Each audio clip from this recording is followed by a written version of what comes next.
Golden State Media Concepts bring you Book Review Podcast, a haven for bookworms of all ages and the widest genres, from mystery to memoirs, romance to comedy, fantasy to sci-fi. If you love to read, this is a podcast for you. It's the Golden State Media Concepts Book Review Podcast.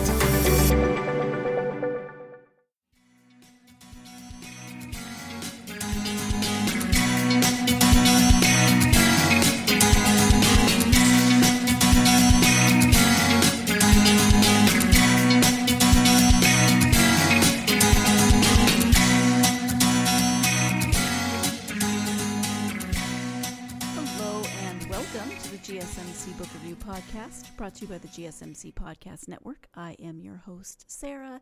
It is Tuesday. I just looked at the little app on my computer telling me that the weather app on my computer toolbar, and it says it's 67 degrees currently here today. That is crazy. So for all of you who are in snow and ice and slush and whatever else it is, I apologize. This is crazy for January. I mean, it's actually fairly typical for here for January, but no matter how long I've lived here, it still feels crazy to me. So anyway, I only bring that up because I just glanced down at the toolbar at the bottom of my computer and went, whoa, 67 degrees. That's, well, I already said crazy, but still crazy. Anyway, happy Tuesday. I hope you had a great weekend. Hope you did whatever it is that helped you feel refreshed and restored. I am here with another author interview for you today. Today I am interviewing Annette Palmer about her book, Trees, God's Hint to Humanity. And this is a fun interview because it's one of those that, often I get my authors through publicists and through various means. This author came to me because she is the friend of a friend of my husband's. So she is the friend of someone that my husband used to work with when he still lived in Ohio. He is from Ohio. And so Annette wrote a book. Her friend knew about the book. She knew that her friend's wife had a podcast, and the rest is history. So here we have Annette on the podcast. And again, her book is called Trees, God's Hint to Humanity. Let me give you the description from the back of that book. If there wasn't a floor where you're sitting or standing, what would be there? Probably a tree. Have you looked around lately? Trees are everywhere. Why?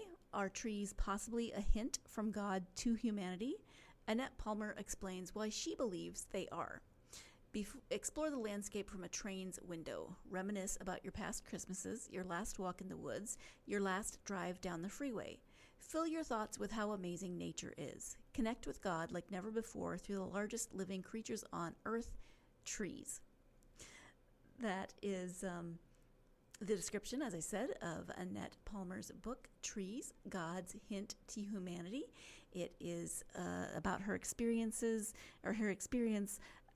Well, she's going to tell the story, but she had an experience that got her thinking about trees in relationship to God, got her thinking about what maybe God might be telling us through trees.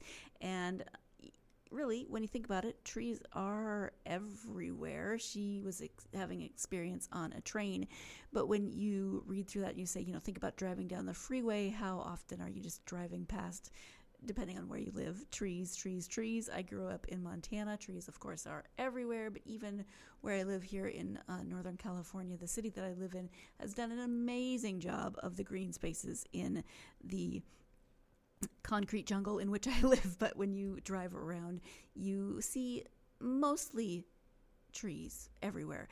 You don't see as much, as many buildings, as much, I can't think of the word. I just blanked on a word, but it feels less like a large, sprawling urban area and more park-like when you drive around my current town. So I appreciate that. And that gives us all an opportunity to pause and think about trees in maybe a way that we have not thought about them before. So let's go ahead and turn now to the interview.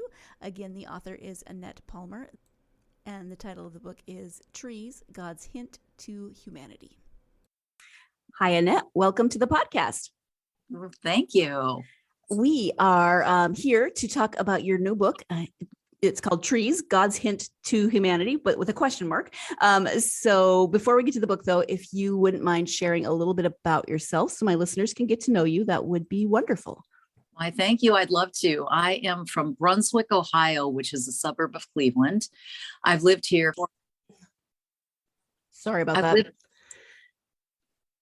Go ahead. I've lived in Brunswick, Ohio for about 44 years. I married my husband, a guy from here. I'm originally from Encino, California, and I had to get used to the snow, but now I like it a lot. And my husband's name's Bob.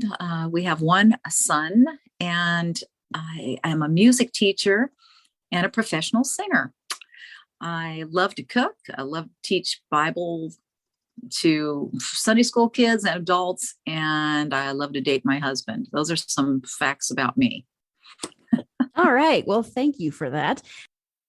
You and my husband kind of switched places because he's from the Cleveland area, but now he lives in California, although Northern California. So, wow, amazing. Yeah, you got the snow, and he doesn't leave the house if it's under 50 degrees. That's what he jokes about anyway. Oh, yeah, I hear you. So let's talk about the book. Again, it's called Trees, God's Hint. Excuse me, I cannot talk today. God's Hint to Humanity. Can you give an overview of the story? Right. Well, I do. And I'm glad you mentioned the question mark earlier, because it is truly a question that I can't wait to ask later. When I enter after the pearly gates, I'm going to ask the Lord, did I understand this correctly? Because I wrote a whole book on a theory. It wasn't anything God said or anything like that. And I'm not kind of the girl that God talks to me or anything like that. But one day I was out in nature in an Alaskan cruise, and I looked around and I went, wow, something's up with all these trees and all this foliage. And when I got home, I was so obsessed with what I had thought. I told my husband, I said, I just want to write a book about this. And he said, go ahead. And I said, yeah, so let's do it together. And so after speaking many, many times about my theory, I finally put a book together, and it was finally released last year. It was a big procrastination because I'm a singer. I'm not a writer. I don't have much interest in publications or publishing. But this theory was so profound that I wanted to share it with as many people as I could. So that's why I'm here today. And that's why I've gotten it published. Yeah.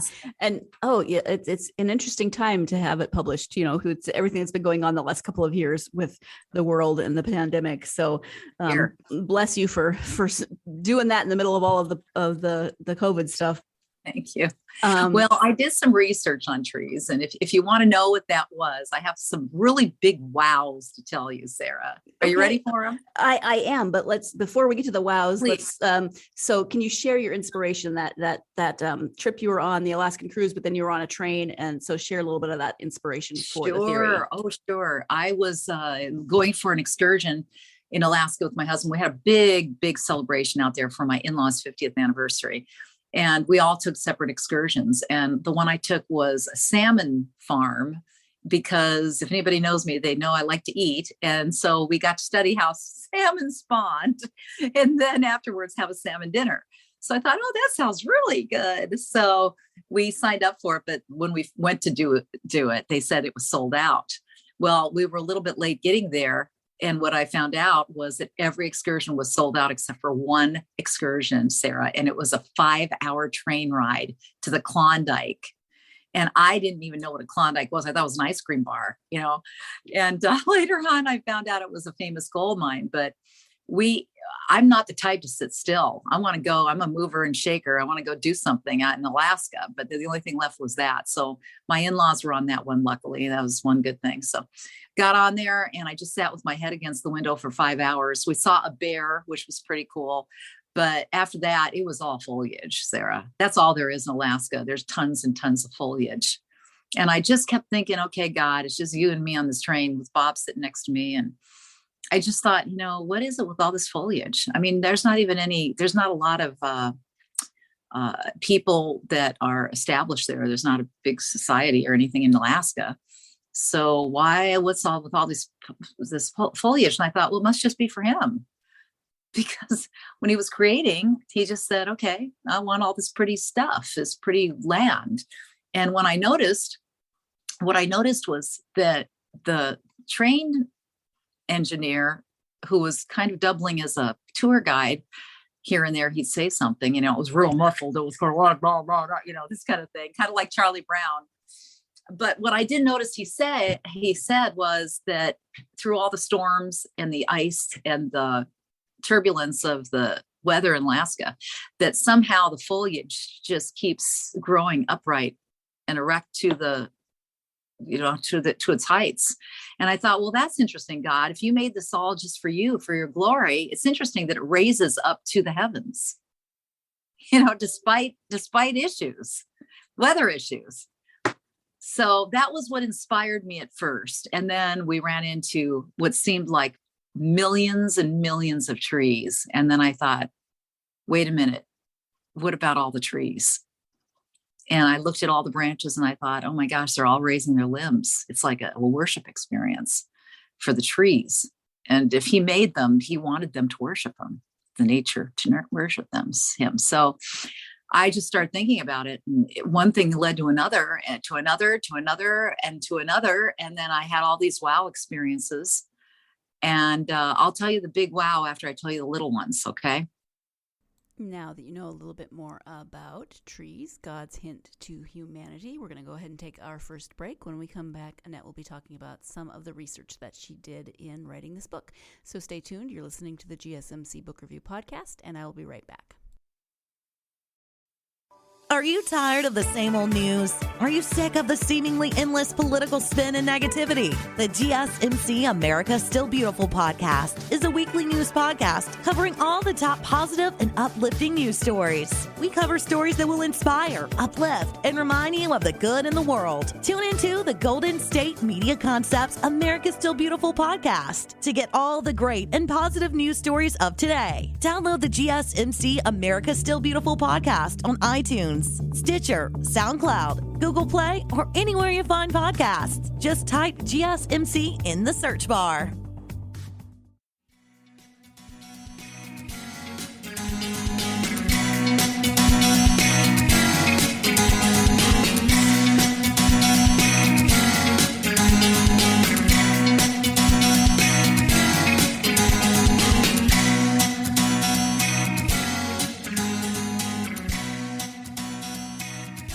Welcome back to the GSMC Book Review Podcast. I am speaking today with Annette Palmer about her book, Trees, God's Hint to Humanity. Let's return to that interview. Okay, so you mentioned that you got some of those wows from the research. So talk a little bit about the research and the wows that came from it. Yeah, then I'll tell you about the wow on the train. What I did was when I got home, I started looking up information about trees, both in the internet encyclopedias and also just from library and that. And I found out that, ready for this? The first wow is that there's 3 trillion trees on the earth. That is a 3 followed by 12 zeros, which is more than, listen to this, it's more than the number of the stars in the Milky Way and more than the number of cells in a human brain. That's how many trees there are. Wow. And if that sum is accurate, like the scientists think it is, then the planet boasts of about 420 trees per every living person. So that's the first wow. I couldn't believe how many there were. They're everywhere, Sarah. I mean, if you look out, they're everywhere, whether they're transplanted or natural. And in Ohio, you fly over the state and it looks like a big rug, Okay. The second wow is that I found out once I got home that this is astounding. Trees are mentioned more than anything else in the Bible besides God and people. Can you believe that? Okay. They're mentioned from the first page of Genesis, first Psalm, first book of the New Testament, the last page of Revelation. It goes on and on. There's a tree associated with every major event in the Bible, like the fall of man, the flood, the overthrow of Pharaoh, just to name just a few, because there's lots more in the book. And so that was my second wow, when I found out that trees were mentioned more than anything else in the Bible. And that came off the internet, of the Encyclopedia of the Internet. And then the third wow, but not the last, because the Bible's full of them. I mean, the book is full of them, that every major character in the Bible is associated with a tree. And some examples are: Noah received the olive branch. Abraham sat under the oaks of Mamre. That's Genesis. Both of those are Genesis. And then in Exodus, Moses stood in front of a burning bush. And then, that's just a few from the Old Testament. Now, in the New Testament, a few were in Mark 8, verse 24, where Jesus put the salve on the blind man's eyes. He started seeing. And he said, oh my gosh, all these people look like a bunch of trees walking around. So that was mentioned there. And then Zacchaeus, of course, climbed the sycamore tree in Luke 19. And the disciples gathered on the Mount of Olives, Luke 22. So I think that, and I'm through my book, I say, if you're convinced like I am, trees are probably the biggest hint on earth from God to humanity, and a most powerful invitation to know him. Here's now back, if you're ready, Sarah, now for the biggest wow revelation. And it was from the train. Ready for that one or not? I am ready. Go ahead. The biggest wow revelation is before I left there and before I looked all this stuff up. And I realized, with my head still reeling on that train car window, it dawned on me, and I felt like a bee stung me, Sarah. I jumped. It was like, whoa, ding, ding, ding, ding, ding. It was a true eureka moment. And I realized something, and that was this: by using a tree, God made his biggest provision for mankind. He used a tree. Jesus was put to death on a cross made from a tree. And so I thought, were all these trees set everywhere around the earth as a hint to humanity? And the more I traveled into Alaska, the more thousands and millions of trees I saw. And I couldn't help but be obsessed by the fact that they were all praising God. And they were the highest thing. They're the biggest thing on earth that's alive. I looked that up too, Sarah. And whales are like about 20, 25 feet max. Giraffes are 18 feet tall. Anything, trees, everything pales compared to a tree that's alive.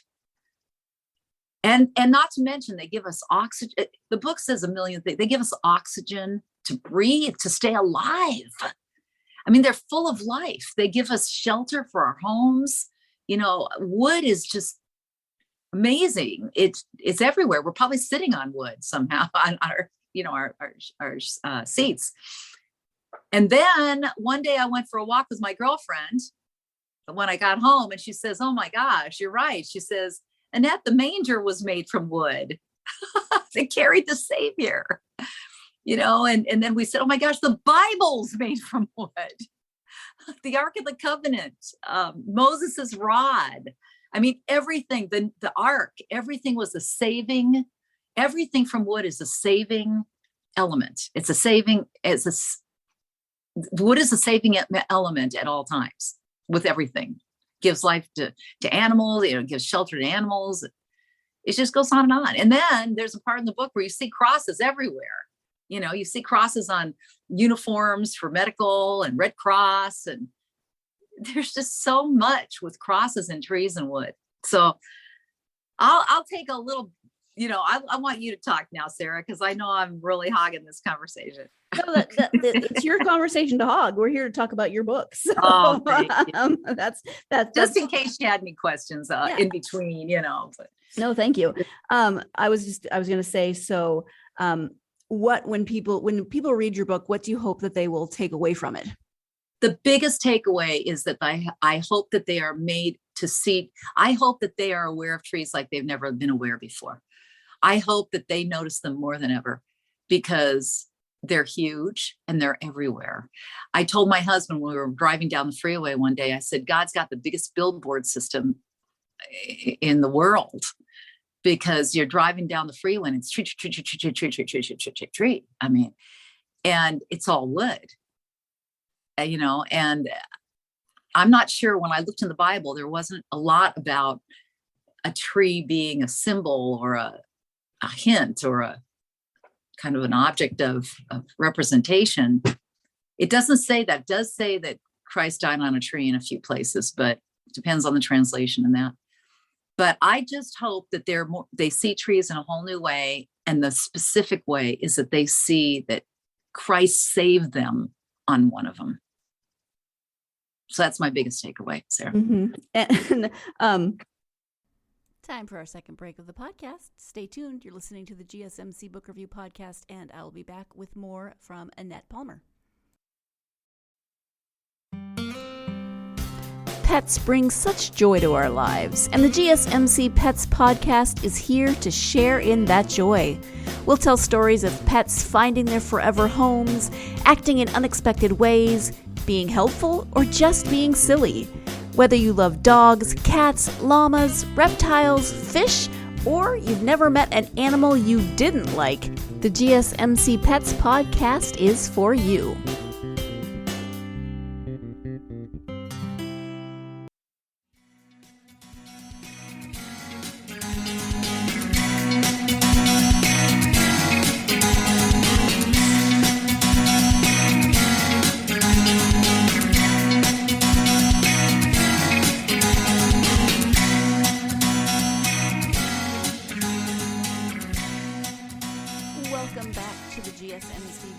Podcast. Today we are talking about trees, lots and lots of trees, and trees as related to potentially how we see God, how God sees us, how God sees the world. So if you've been actually, you know what? We're about to talk about the number, how many times we say the word trees, and I wonder if you have been keeping track. I should have kept a running tally, because we've been talking a lot about trees, and I am curious now how many times we've mentioned that. And I don't see this in any way negative. It's just one of those ways that my brain works, where I start thinking, I wonder how many times that word has come up. So let's go ahead and return now to the interview. There's a part in the book after you come home from the cruise and you're talking to someone at your church, and he's like, yeah, maybe. How has the reception been? And is your family think that you use the word tree too much now in your life? Good question. That's such a good question. I have to tell you that they don't, because I don't overdo it with the family. The only time I really talk about this is I was so excited when the book came out, and I made many, many presentations about this in Toastmasters and also to church groups and that. And I still do, because I do book signings with this and all. So, I think that it's taken well. I think most people think that it's a wow moment for them. That's just exactly what I would pray for. I don't know if God is God and he created the earth, there's a good chance that this theory is right, because they're so huge. And, people can drive through them in California in the redwoods, that. And I'm looking at one right now. It's probably about 50 feet high. And there's about 6 of them in view out this window. They're all naked, of course, because winter brings the leaves down from the fall.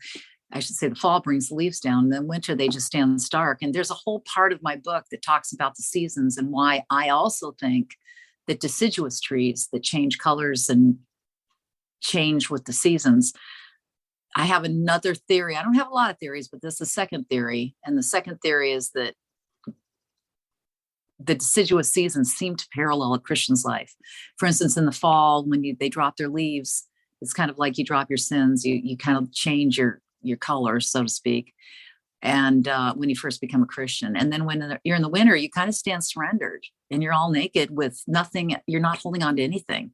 You're just waiting for the hope of light. And the Bible says Christ is the light in John 1. And then when spring comes, you turn into this gorgeous human being. It's like a beautiful creature, a new creation, which is the 1 Corinthians 7, 9, I forget, 9, 11. But it's you turn in this big beautiful creation, and people can view you for blocks and smell this fragrance of you for blocks away, and you become this new reborn person. And then in the summertime, those blossoms don't stay forever. They drop off, and then all of a sudden the tree goes to work. It's got leaves that the branches bear fruit, and they feed people, and they house animals, and they come down for lumber, and they're used in the summertime. Just like a Christian, once they're mature, after they're a new creation, they start working for the church. They start working for the heavens, for the kingdom. So I didn't come up with that theory. A friend of mine, Cindy Farini, who wrote the foreword, in one meeting we were at, I was presenting this, and she said, Annette, this is funny, Sarah. She says, Annette, I have a thought about deciduous trees. And I said, what's that mean? I said, I majored in music. I don't know what deciduous means. And she says, it's the trees that change. And I said, oh, and I just stood there in awe at what she was telling me about the 4 seasons and the parallels. I thought, wow, that's amazing. So after that, every talk I included the deciduous trees, and I wrote the chapter about them. So, and then I have a chapter in there about Christmas and Christmas trees. Because that's something different. It's funny that you mentioned deciduous versus, like coniferous trees, because I grew up in Montana and we learned that in like 3rd grade. Which is just funny, the differences, where you live and what. Yeah, I grew up in California and there's not a lot of those, Yeah. But so that makes me laugh. Funny. But then there's lots of words that I'm sure I don't know because I grew up in the wrong place. So yeah, it's fun. I hear you. So the Christmas tree chapter, I think you'd like it. Well, I know you read it, but as far as the Christmas trees go, there's something. I said I didn't have any other theories, but I guess this is another little one. The deciduous tree, of course, wasn't my theory, but the Christmas trees, I started thinking, okay, God, well, the deciduous trees look like something else, but the Christmas trees aren't even the deciduous tree. Why are there so many in Alaska? Because there was lots of those evergreens. And why do we use them for Christmas trees? And I thought, well, there's a passage in Hebrews 13 that says, Jesus Christ is the same today, yesterday, and forever. I thought, well, maybe those trees represent Christ because they never change. So then I started thinking, well, then are people instinctively bringing them in their homes for Christmas since Christ was born then? And they top them with 2 things. I'm sure you are familiar with either an angel or a star. And both of those things in the New Testament pointed to the Savior. Both an angel told the shepherds and a star told the wise men. So, and then, we put all kinds of presents underneath because what all Christ has done for us. And I just thought, wow, maybe there's a Bible verse there that it says it all. It's Ecclesiastes 3:11. It says, God put eternity in the hearts of men, and yet they don't really understand it. But he put eternity. So I think that's why directors in Hollywood and producers and writers, they write stories about damsels in distress. There's always an enemy in there somehow, whether it's cancer or a bad guy. And then there's always a savior.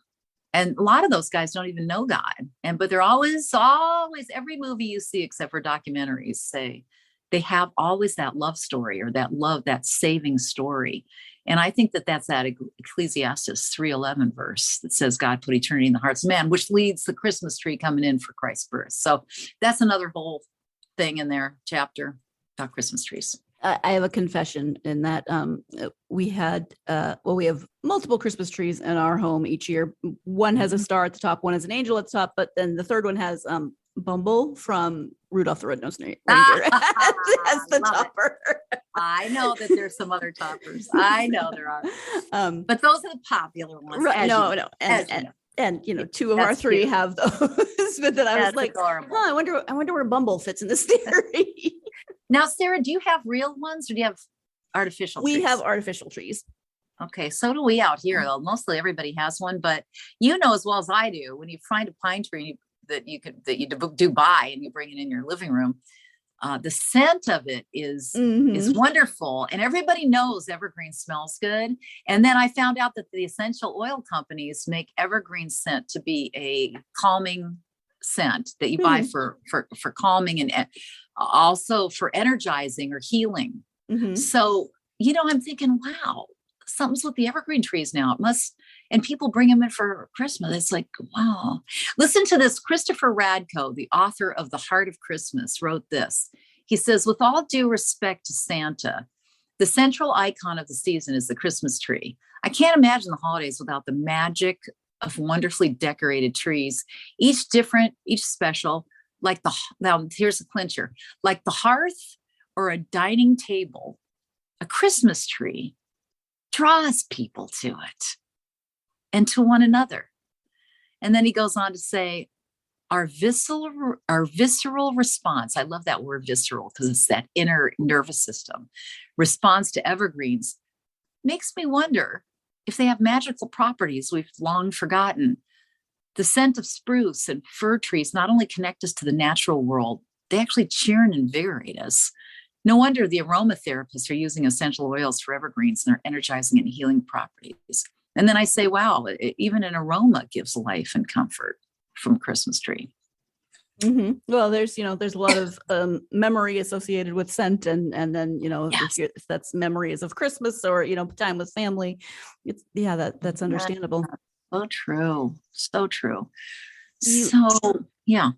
Well, you've mentioned a couple times that you're not a writer, you're a singer, you're a musician. But if I'm remembering correctly, you said something in the book about potentially writing more. Did I remember that right? Or are you thinking about maybe writing anything else? Well, I think I mentioned in the book kind of a silly thought. I just said something like, well, that's for the next book or something like that. Okay. But I really, I hope this doesn't hurt my credibility, but I'd rather give speeches about it than write more about it. I think I've written enough about this theory, but I have found a little bit more information. For instance, I don't think that in the book, oh yeah, it is in there. Yeah, I have all my statistics in there. Every now and then somebody will say something and I'll think, oh, when I revise the book, I got to put that in there. But I can't, like, for instance, there's a book out where they talk about trees talking to each other in the forest. Have you heard of that? Yes. Yeah, everybody has. It's really popular now.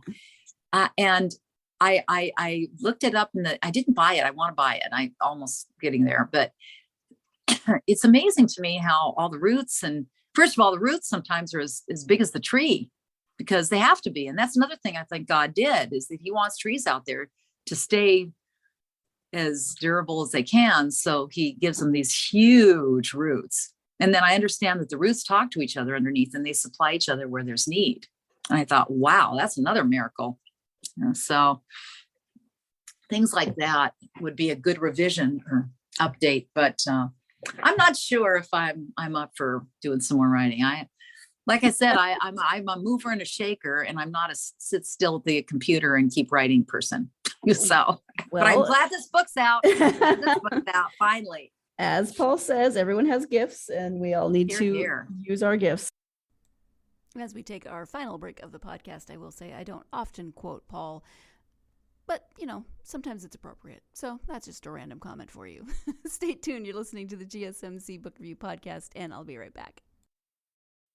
Tired of searching the vast jungle of podcasts? Now listen close and hear this out. There's a podcast network that covers just about everything that you've been searching. Hey! The Golden State Media Concepts Podcast Network is here. Nothing less than a podcast bliss with endless hours of podcast coverage.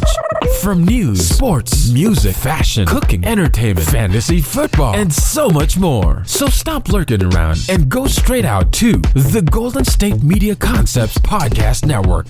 Guaranteed to fill that podcast itch. Whatever it may be. Visit us at www.gsmcpodcast.com. Follow us on Facebook and Twitter, and download us on iTunes, SoundCloud, and Google Play.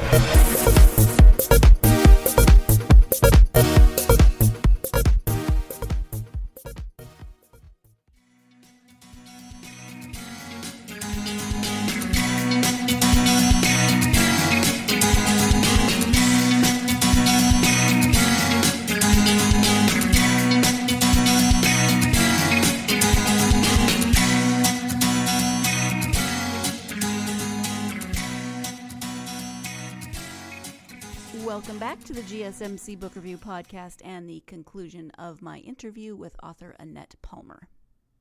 So, Yeah. so from your experience then, someone who never planned to write a book, do you have advice for someone who's out there, maybe has had a similar experience and thinks, I could turn this into, a devotional of some sort? Do you have advice for people like that? Thanks for asking. That's a great question. There's two things. The first thing I'd say is get a really good editor, because even though you think you're the poet of the century or the writer of the century, somebody else can make it sound better. So get an editor, and if you don't like it, you can change it back. But I started with an editor that was someone in the neighborhood, and she made some magical changes for me. And then the company, the publisher that I went through, Westbow Publishing, they edited some more. And I thought I was all that until I read what all they did. And then I thought, wow. So as far as editing goes, don't just depend on yourself and get a publisher. Don't just, go through something where you self-publish, because companies can really be an asset. The other thing I was going to say is this. I was told from an insider of the publishing world that the people who sell the most books market themselves. So, the people who are hired by publishers to market, and I hope I don't offend anybody here, but they got they got families, and your book is third hand to them. It's not a vested interest like yours is. I mean, they're making a living, but it's a little bit more vague when they market. When you market, it's coming from your heart into the phone when you're calling those people. Now, if you if you write a faith-based book, it's super easy. If any authors are listening to me, and they can contact me if they want, I can give you an email address, but I can tell you how to market a faith-based book. It's the easiest thing in the world. And I'll give you some thoughts here. And that is that you call every church, you start with the churches around you, and you just branch out like a big circle. And you go further and further and further and further, because speaking in person sells more books. I have to interrupt you, Annette, because you just missed your metaphor. You said branch out like a circle, but no, it's a tree. Oh boy, that's right. I must be thinking along those lines. In my blood. Go ahead. But anyway, start with churches, because in marketing and in selling books, public speaking is the number one seller. It just is. Now, I don't know about podcasts so much, because I've been on 2, but they were kind of little.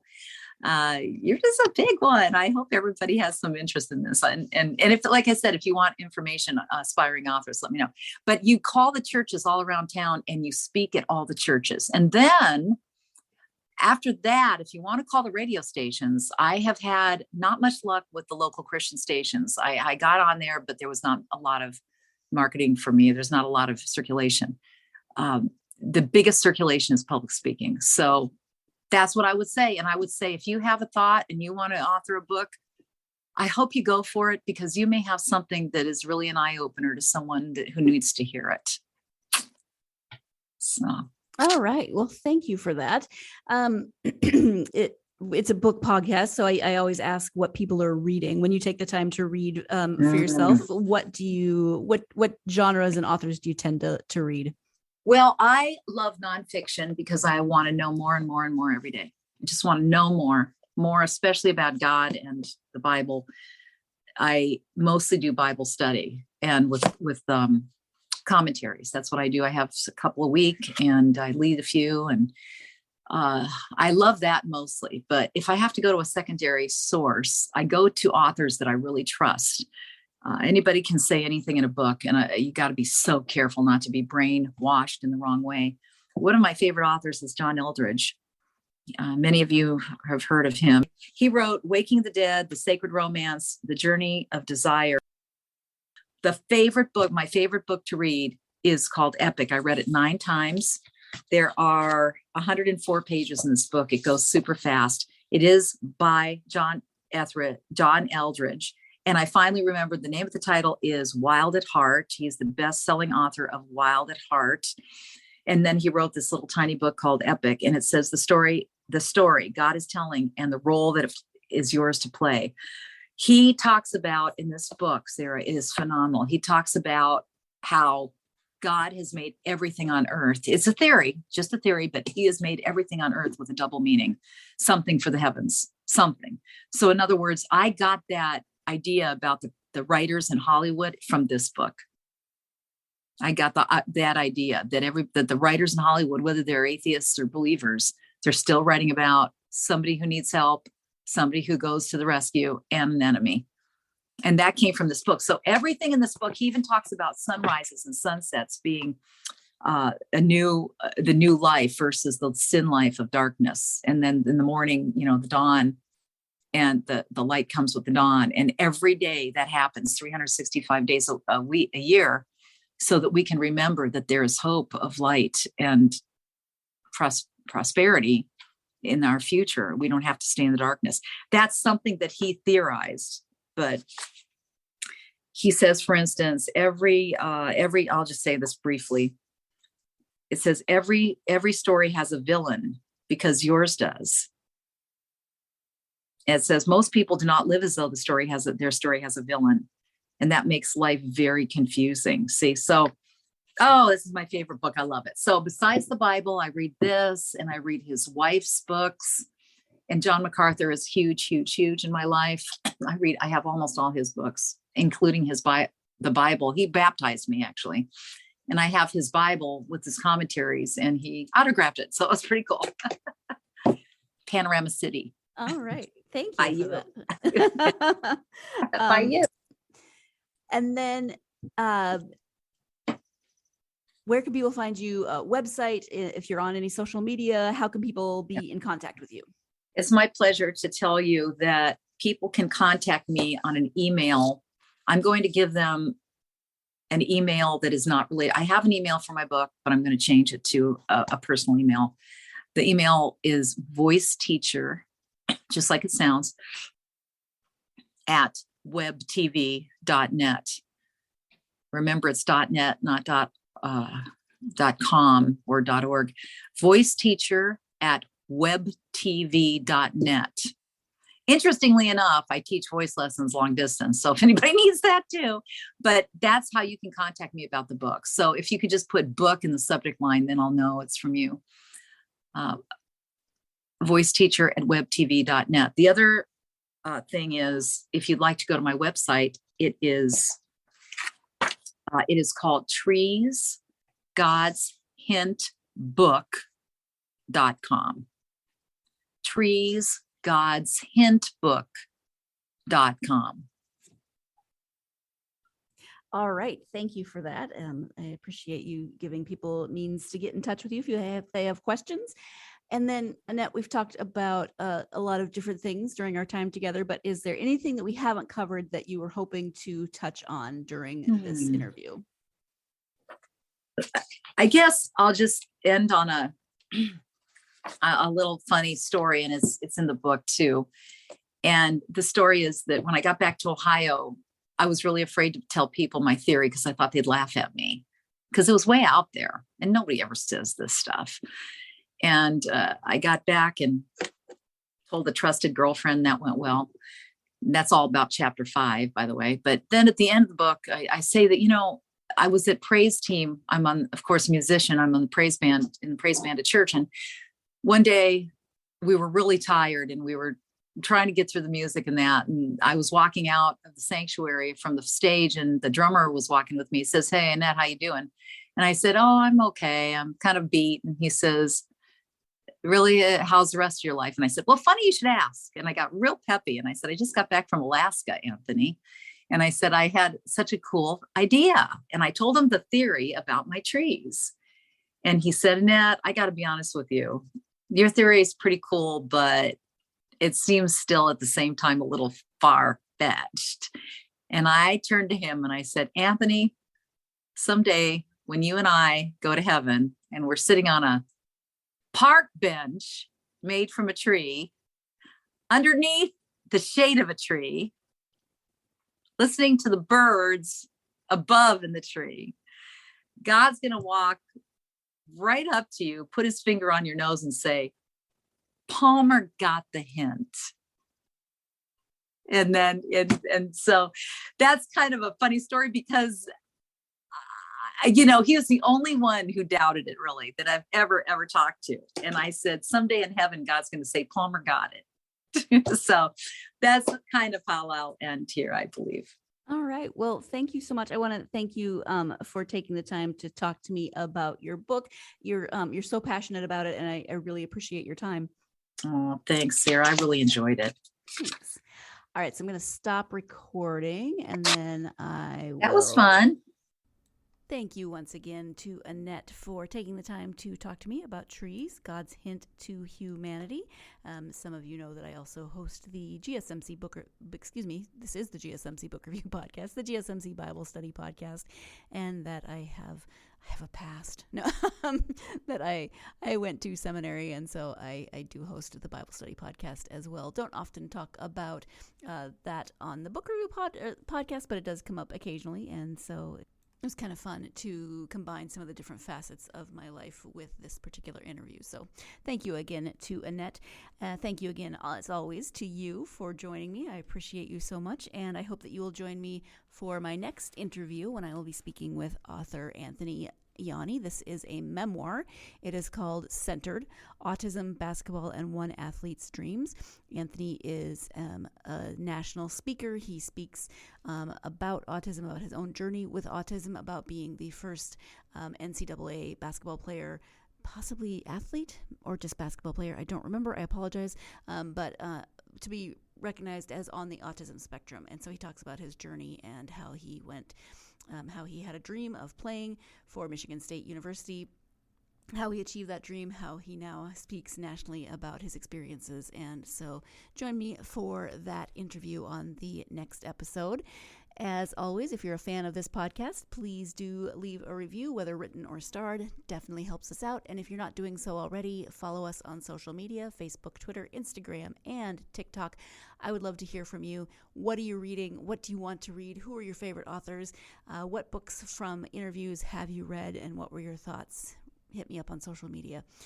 As always, I hope you're having a good week, and I hope that that week involves plenty of time to get yourself lost in a good book. Thanks.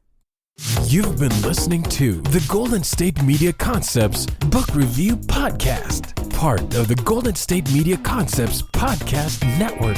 You can find this show and others like it at www.gsmcpodcast.com. Download our podcast on iTunes, Stitcher, SoundCloud, and Google Play. Just type in GSMC to find all the shows from the Golden State Media Concepts Podcast Network, from movies to music, from sports to entertainment, and even weird news. You can also follow us on Twitter and on Facebook. Thank you, and we hope you have enjoyed today's program.